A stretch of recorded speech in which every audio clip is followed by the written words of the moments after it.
Well, it is finally here, or well, rather, it is still going on.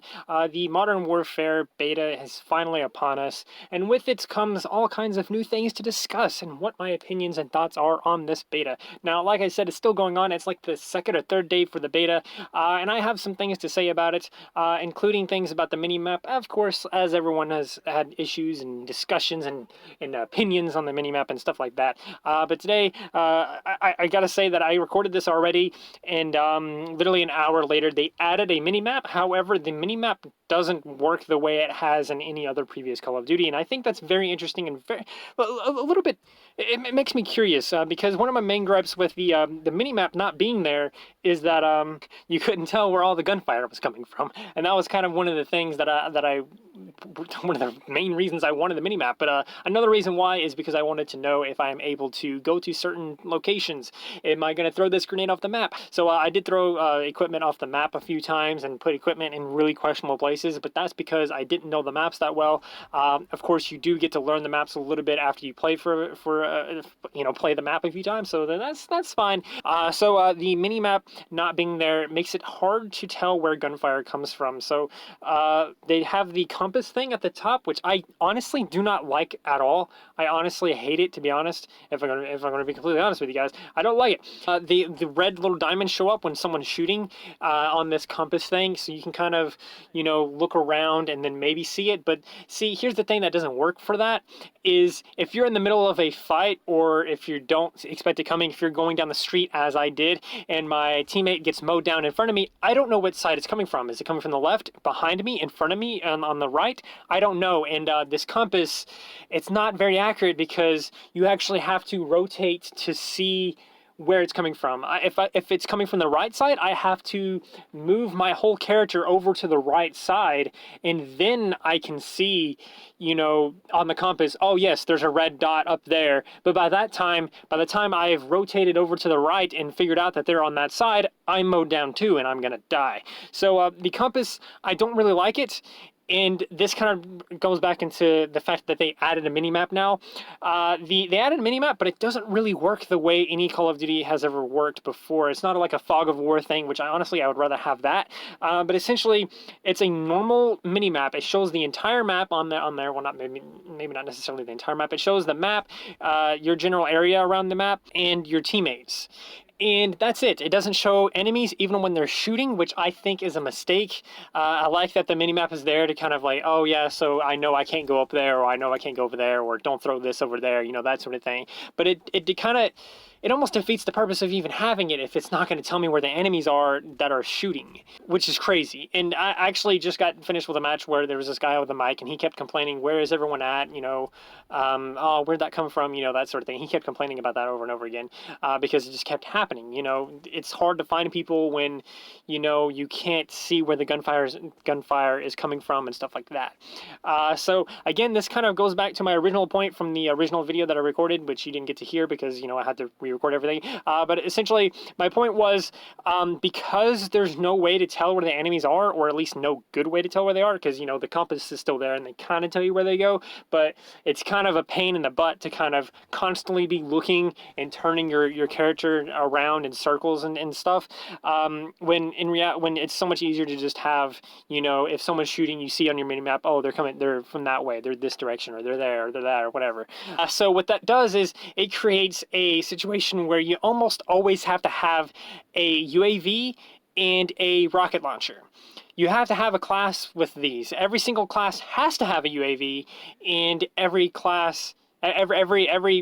player needs at least one class that has a rocket launcher, because the UAV is the only way to actually get a good idea of where enemy fire is coming from, which is completely ridiculous in my opinion. And I've noticed that from playing, the UAV didn't really seem that reliable anyway. So you're literally in the dark a lot in this game, and it kind of goes to where they're advertising it, where they are saying like Bravo 6 going dark or whatever, go dark or whatever is kind of like part of their marketing. And you're literally in the dark in this game. You don't know where anyone is, you don't know the maps that well, which of course you're not going to know the maps that well, but you don't know where is off the map and where is on the map, and there's all kinds of different locations that you're like, oh, I didn't know I could get up there and stuff like that. So yeah. And you're literally in the dark, and I think that's kind of insane. A little bit, it's a little bit interesting actually, but that's besides the point. So on to other gripes that I have with this. I personally do not like these very large maps, and I think part of it is because I think my lag is a little bit worse when I'm doing a 10v10 or a 20v20 or something to that effect. But that may be part of why I don't like it. But also, I think the main reason why I don't like it though is because a lot is going on, and it kind of circles back to the UAV or the UAV and the mini map and the like the little compass radar thing, where it's so much easier to like pick people off and like literally never know where they are, even after like the kill cam. Like how did they get up there? Where is that? It's kind of crazy. These large maps are worse for that, but I think, if I didn't have as much lag, I think it'd be okay. But these maps, I don't really like these large maps, because like I said, a lot is going on in them. There's lots and lots of places, and again, it goes back to the map where it's hard to figure out where everything is happening. But it also goes back to that guy that was like, "Hey, where is everyone? Where is everyone?" Because he couldn't see where the gunfire was coming from. And if you're not wearing a headset, or if you don't have a headset, or if your headset doesn't work, or whatever else may be the case, it's very hard to get that directional audio. Even directional audio, it takes a little bit of getting used to kind of figure out where everything is and what that means and what that is and stuff like that and stuff like that. So these large maps, what happens is, because they're so large, it's hard to find people, even more so than these smaller maps. Like I said earlier, this guy kept complaining that he couldn't find anyone. That was actually one of these smaller maps. And the large map that I'm talking about is the Granza Cave, I think it's called, something like that. Not the Granza Cave, the Granza Raid. We'll get into Azir Cave in a second. Actually, let's talk about Azir Cave. Azir Cave itself is the spawning on it was really bad. Literally, the first thing that I did when I loaded in this game, the first map, was Azir Cave. I actually really love this map, but I got killed at some point, and then I spawned in front of an enemy. Oh, cool. That's an enemy. What the shit? I spawned on top of him. Or behind an enemy, actually. And I was like, what the hell? Why am I spawning behind this guy? And I ran to try and shoot him, but he was, I guess, fast enough or something. He was using the extra speed or something like that, and he ended up getting away.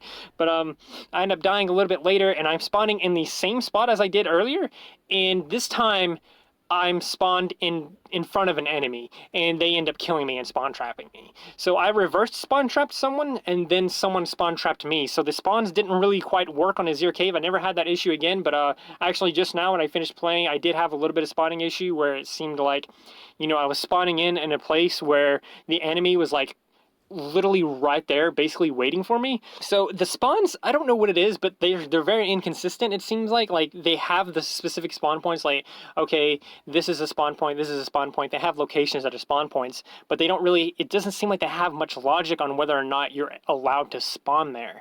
And I think it needs a little bit of work, a little bit of tweaking, and maybe they have tweaked it a little bit, because I haven't had the problem in Azir Cave since the first time it happened, which was the day of the beta. So it could have been that. And they are making tiny little adjustments here and there. Like I said, they did add the mini-map. However, it is not a normal mini-map. Anyway, what else do I have gripes with? Well, the shotguns are still inconsistent. They were inconsistent in the 2v2 gunfight mode, and they're inconsistent now. I've also had this isn't an issue. This is actually a good thing. But the claymores finally kill you in one shot now, which I'm happy about. But in the gunfight alpha, for some reason, they didn't kill in one blow. I don't know why, but they kill in one blow now. So that's good. So, yeah. Another thing about the weapons is, and this could have been my connection or whatever, but it seemed like my rockets weren't doing anything. They were hitting, and I was getting a hit marker, but then nothing happened.